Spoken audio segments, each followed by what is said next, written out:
अष्टलक्ष्मी मम ग्रहे धनं पुरय पुरय नमः। ॐ ह्रीं श्रीं क्लीं श्रीं कुबेराय अष्टलक्ष्मी मम ग्रहे धनं पुरय पुरय नमः।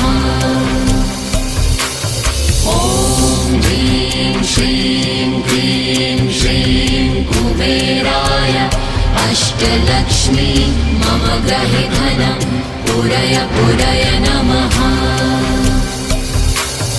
ॐ ह्रीं श्रीं क्लीं श्रीं कुबेराय अष्टलक्ष्मी मम ग्रहे धनं पुरय पुरय